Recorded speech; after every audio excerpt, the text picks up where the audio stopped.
दोस्तों, बहुत बहुत स्वागत है आप लोगों का। जैसा कि आप लोग जानते हैं, कोरोना वायरस कोविड-19 के चलते सारा इस लॉकडाउन है और कमर्शियल फ़्लाइट्स कैंसिल हैं और बहुत सारे लोग यूएस में फंसे हुए हैं जिनको भारत आना है। इवैक्यूएशन फ़्लाइट्स चालू हैं, लेकिन फ़्लाइट कम और आदमी ज़्यादा, लोग इतने ज़्यादा हैं कि लोग आ नहीं पा रहे हैं, जिसके कारण और बहुत सारे ऐसे लोग हैं जिनका I-94 वीज़ा वैलिडिटी ख़त्म होने वाला है। तो उनको क्या करना चाहिए? तो उनको अभी उनके पास करने के लिए यही है कि अब उनको I-539 फॉर्म जो है, extension of visa validity and change of status, उनको वो भरना पड़ेगा। तो आप देख सकते हैं मेरे स्क्रीन पे वेबसाइट है USCIS citizenship and immigration services .gov/I-539 online. तो आप इस साइट पे जाएंगे तो आपको डायरेक्ट I-539 फॉर्म मिलेगा और आप देख सकते हैं फिल ऑनलाइन जब करेंगे तो फिल ऑनलाइन करने पे ये खुलेगा इसका लॉगिन साइन इन का पोर्टल, जहाँ पे आप ईमेल आईडी पासवर्ड डाल के साइन इन कर सकते हैं अगर आपके पास ऑलरेडी अकाउंट है USCIS का बना हुआ। अगर नहीं तो उसके साइन इन के नीचे आप देखेंगे क्रिएट एन अकाउंट है, यहाँ पे आप जाके अकाउंट बनाएंगे। अकाउंट बनाने के बाद फिर ईमेल आईडी पासवर्ड डाल के OTP डाल के लॉगिन करेंगे और लॉगिन करने के बाद जब आप अकाउंट में जाएंगे तो फिर आपको राइट टॉप कॉर्नर पे, जो कि मैं आगे स्क्रीनशॉट में दिखाऊंगा, माय अकाउंट करके टैब होगा, स्क्रॉल डाउन टैब, जिसमें आप स्क्रॉल डाउन करके देख सकते हैं, जिसमें फिल ऑनलाइन फॉर्म या फिर पेपर फिल फॉर्म आप डाल सकते हैं। तो पेपर फिल क्या है एक्चुअली, अगर बहुत फैमिली मेम्बर हैं, 2-3 फैमिली मेम्बर हैं, उनको अगर भरना है तो उनके लिए पेपर फिल चलेगा। ऑफलाइन वो भर के भेज सकते हैं USCIS को। और क्योंकि अगर फैमिली वाले जो 2-3 हैं वो अगर ऑनलाइन भरेंगे तो ऑनलाइन में आपको ईच एप्लीकेंट को अलग इंडिविजुअल फॉर्म भरना पड़ेगा और इंडिविजुअल फॉर्म का पता है कॉस्ट भी, एक्सटेंशन फी कॉस्ट ही है $370 और $85 अलग से आपको ले रहा है बायोमेट्रिक्स फी। तो इसलिए बहुत महंगा पड़ेगा। तो उनके लिए ओल्ड मेथड, जो पेपर बेस्ड मेथड है, वही ठीक है, वो भरें पेपर बेस्ड। और इंडिविजुअल जो हैं B1 B2 या फिर टूरिस्ट वीज़ा पे आए हैं इंडिविजुअल, यहाँ पे वो भर सकते हैं ऑनलाइन। उसके लिए ज़्यादा कुछ नहीं करना है उनको, वही फिल ऑनलाइन फॉर्म क्लिक करना है। तो उसके बाद आएगा, बहुत सारे फॉर्म खुलेंगे, तो उसमें सबसे लास्ट में देखेंगे हम I-539 दिखाई देगा और वो स्टार्ट कर सकते हैं भरना। तो मैं इसमें बताऊंगा कि आप लोगों को कैसे भरना है वो फॉर्म, क्या क्या लगेगा। उसके लिए मैंने सैम्पल बनाया है। जो सैम्पल है वो आपको ऑफलाइन फॉर्म है, लेकिन ऑनलाइन में आपको प्रॉब्लम नहीं होगा। वो सारे पॉइंट्स आपको पॉइंट वाइज मिलेंगे ऑनलाइन में जब आप भरने जाएंगे, और आप आराम से भर सकते हैं उसको। उसमें बहुत ही आसान फॉर्म है, आप धीरे धीरे जा सकते हैं। अगर आपको लगता है तो आप अटॉर्नी का भी मदद ले सकते हैं इसमें, लेकिन वो है फिर आपसे वो एक्स्ट्रा कॉस्ट लेंगे, एक्स्ट्रा कॉस्ट होगा।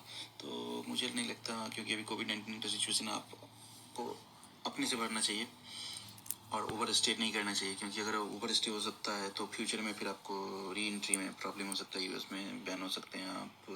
तो इसलिए इंडिविजुअली अभी इमरजेंसी सिचुएशन है, तो गवर्नमेंट इमिग्रेशन सर्विसेज जो है कंसिडर करेगी अभी का सिचुएशन।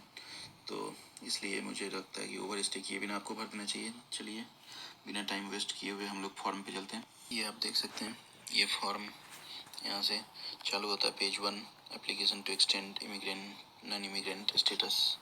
तो इसमें आप देखेंगे पहला जो है, पहला वो ऑफिस यूज़ ऑनली है USCIS का।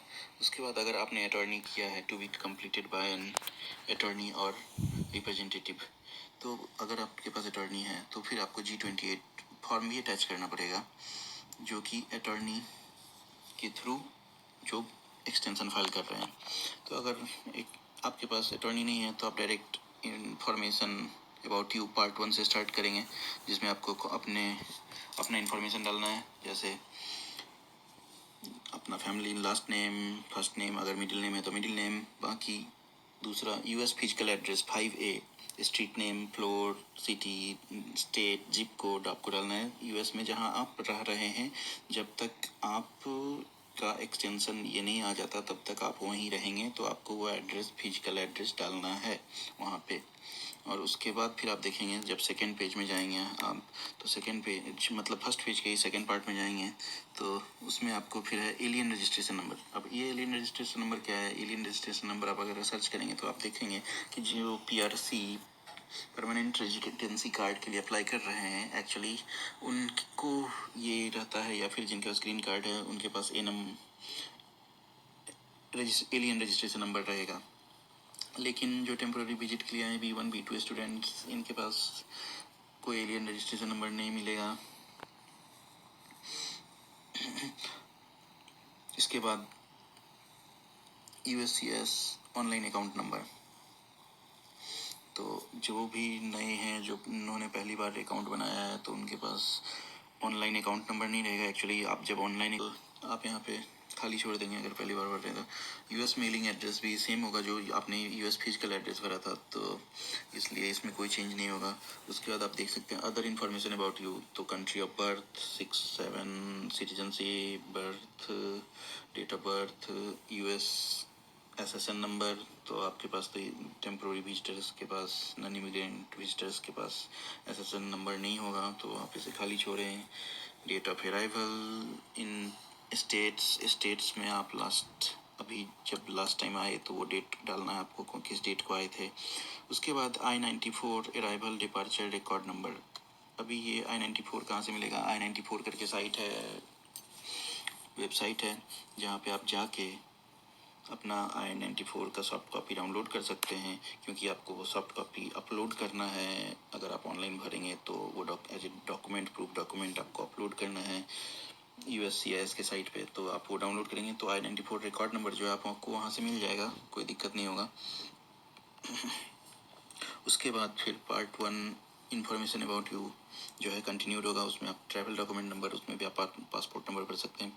कंट्री ऑफ पासपोर्ट 14A देखेंगे तो कंट्री जिस कंट्री में आपका पासपोर्ट बना हुआ है वो कंट्री डालना है। उसके बाद फिर पासपोर्ट का एक्सपायरी डेट डालना है। 15 नंबर में देखेंगे तो आपको अपना रीजन नॉन इमिग्रेंट स्टेटस चुनना है। आपका करंट स्टेटस क्या है? अगर B1 है तो B1, बाकी जो B2 है वो B2 F1 जो भी है आपको चुनना है।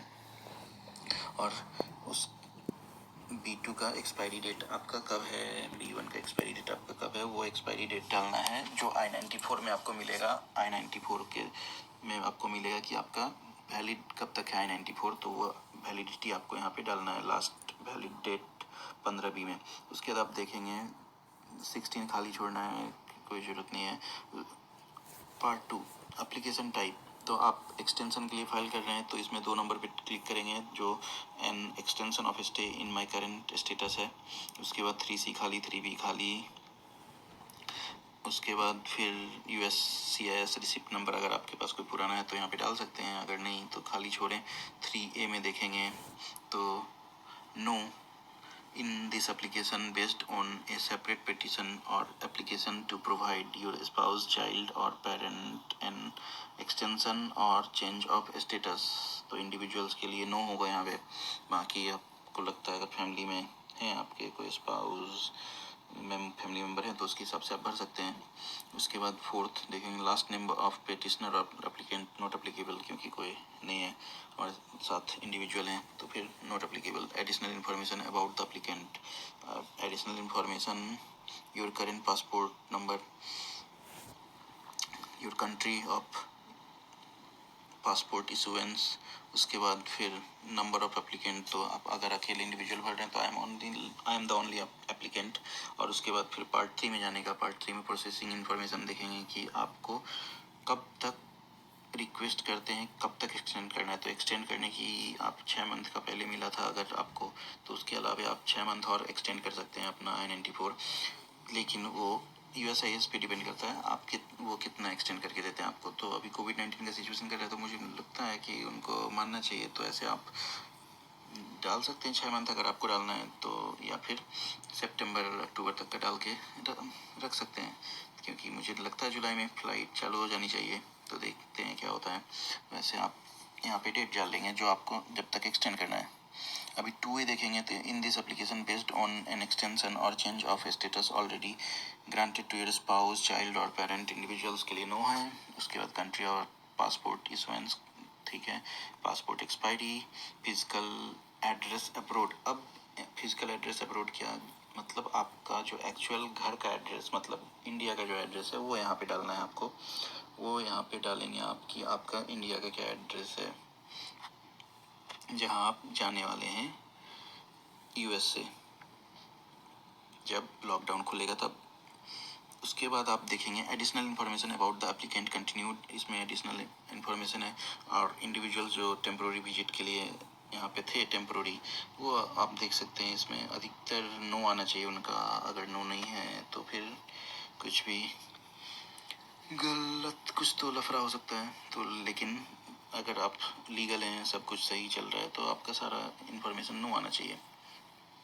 उसके बाद आप देखेंगे 5 नंबर में आ गया आपका public benefits. Public benefits temporary visitors के लिए, पता है आपको कोई पब्लिक बेनिफिट्स नहीं है तो ये पूरा खाली रहेगा, कोई दिक्कत नहीं है। इसके आगे देखेंगे no I have not received any of the above listed public, जितना भी पब्लिक बेनिफिट्स आप देखें तो उसके लास्ट में जब जाएंगे आप पेज नंबर 4 में, तो आप देखेंगे कि no I have not received any of the public benefit. तो मतलब आपने कोई भी पब्लिक बेनिफिट नहीं लिया या फिर आप सर्टिफाइड नहीं है कोई भी पब्लिक बेनिफिट लेने के, तो आपको टिक मार्क करना है। सेम उसी तरह यूएस आर्मी में आप इंटाइटल्ड नहीं है, आर्म्ड फोर्स में कुछ भी नहीं है, तो ये सब खाली छोड़ना है आपको, कुछ भी नहीं करना है। पार्ट 5 में जो पब्लिक बेनिफिट्स कंटिन्यूड रहा उसमें भी आप देखेंगे जहाँ none of the above statement supply to me, तो वहाँ पे आपको टिक मारना है नन ऑफ द एबव। उसके बाद फिर अप्लीकेंट्स कॉन्टैक्ट इन्फॉर्मेशन आ जाता है, जहाँ पे आप अप्लीकेंट का कॉन्टैक्ट इन्फॉर्मेशन अपना डे टाइम टेलीफोन नंबर डालना है और मोबाइल नंबर डालना है। तो अगर आपके पास टेलीफोन नंबर मोबाइल नंबर है तो आप डाल दें टेलीफोन मोबाइल नंबर, और उसके बाद ईमेल आईडी डाल दें जिस ईमेल आईडी से आपने अकाउंट बनाया है, या फिर जो आपका चालू ईमेल आईडी है वो डाल दें। ज़्यादा बेहतर वही रहेगा, जो आपने जिस ईमेल आईडी से अकाउंट बनाया है वही डालें। इसके बाद हम देखेंगे सर्टिफिकेशन एप्लीकेंट, तो एप्लीकेंट सर्टिफिकेशन में आ जाता है कि आपको इंग्लिश पता है 1A पार्ट 6 1A, आपको इंग्लिश पता है, आपने इंग्लिश में सारे क्वेश्चंस पढ़े हैं, आपको समझ आया और आपने सबका सही जवाब दिया है, तो आपको एक ये सर्टिफिकेशन भरना पड़ेगा। एज ए डिक्लेरेशन है, सेम जैसा डिक्लेरेशन होता है वैसे आपको भरना पड़ेगा। ऑनलाइन आप देखेंगे तो सब कुछ अलग अलग सेपरेट वाइज है, सब कुछ अच्छे से आपको दिखता है, तो कोई दिक्कत नहीं। और उसके बाद आता है applicants statement contact information declaration certification, तो पार्ट 6 में ये है।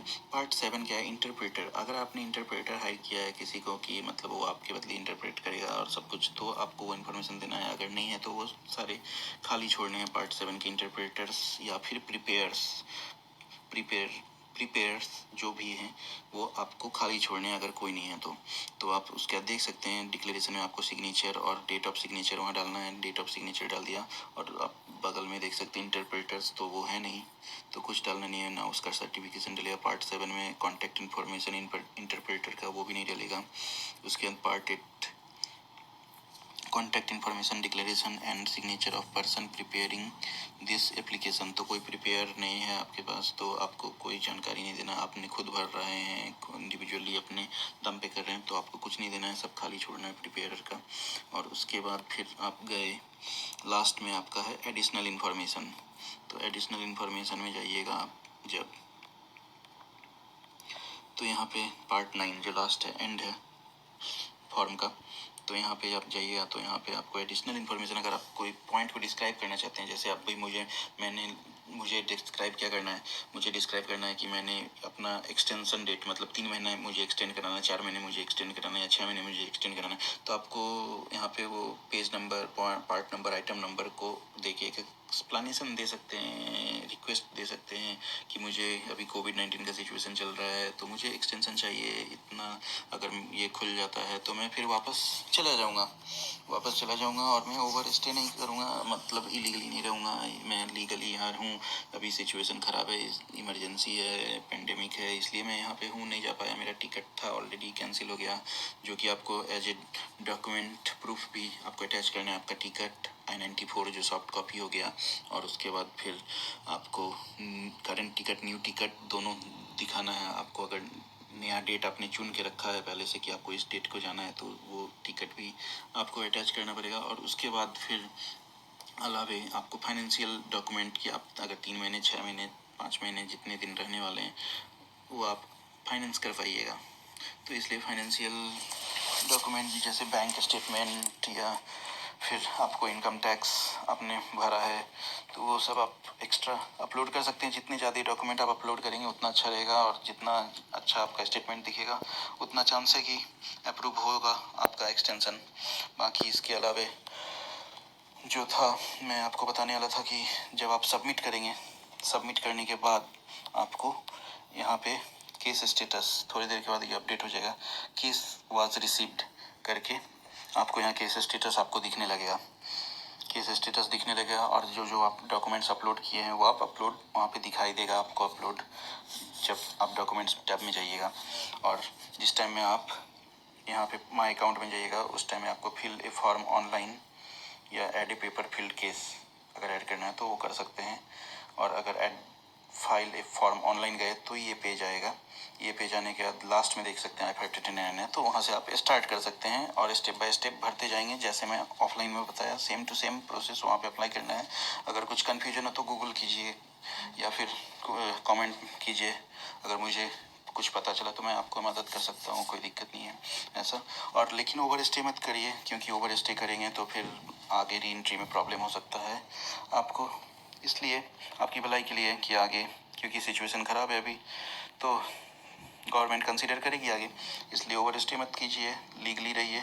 एक बार आपको रिसिप्ट नंबर आ गया तो फिर वो रिसिप्ट फ्यूचर में आपको ज़रूरत पड़ेगा। फ्यूचर में आप बता सकते हैं कि मैंने फ़ाइल किया था और मेरे पास रिसिप्ट नंबर है और मैं लीगली था यहाँ पे। क्योंकि एवरेज जो डिले टाइम है इसका वो आपको 2 से 3 महीने है। 2 से 3 महीने में आपको इसका रिजल्ट आता है, लेकिन हो सकता है अभी सिचुएशन ख़राब है तो 2 से 3 महीने से ज़्यादा 3-4 महीने 5 महीने भी लग सकते हैं, और यहाँ तक कि 6 महीने भी लग सकते हैं। तो लेकिन इतना दिन तो आप तो रहेंगे नहीं यहाँ पे उससे पहले फ़्लाइट चलने लगेगा और ये चालू हो जाएगा। तो यहाँ पे देख सकते हैं ये जो दिख रहा है ये केस वाज रिसिप्ट जो है, इसी में आपका रिसिप्ट नंबर भी आएगा। और रिसिप्ट नंबर यहाँ जो आप जब ये व्यू नोटिस दिख रहा होगा आपको, व्यू नोटिस पे जब क्लिक करेंगे आप तो वहाँ पे जब आप ये जाएंगे नोटिस तो वो वहाँ दिखेगा आपका, उसके अंदर एक PDF फाइल होगा, उसके अंदर आपका नोटिस सब कुछ रहेगा। तो वो नोटिस आपका जो है कॉरेस्पॉन्डेंस उसी नोटिस नंबर को डाल के आप, रिसिप्ट नंबर को डाल के आप अपना स्टेटस चेक कर सकते हैं कि आपका फॉर्म का स्टेटस क्या है। वैसे स्टेटस यहाँ पे भी अपडेट होगा। अगर कुछ नोटिस आता है USCIS अगर आपको बोलता है कि बाद में कुछ और अपलोड करना है डॉक्यूमेंट तो आपको अपलोड करना पड़ेगा उसकी साइट पे, और बाद में फिर आपको कॉल करेगा। अगर सब कुछ सही हुआ तो फिर बायोमेट्रिक्स के लिए आपको बुलाया जाएगा। एक और बायोमेट्रिक्स हो गया उसके बाद फिर आपका एक्सटेंशन फुल एंड फाइनल, और आप इंजॉय कर सकते हैं अपना ट्रिप। तो यही था। अगर आपको वीडियो अच्छी लगी तो लाइक करें, शेयर करें अपने दोस्तों के साथ जो अभी हैं US में, और अगर कुछ कन्फ्यूजन है तो कमेंट करें। अगर मुझे जानकारी रही तो मैं मदद करूँगा आपकी। Thank you, bye bye.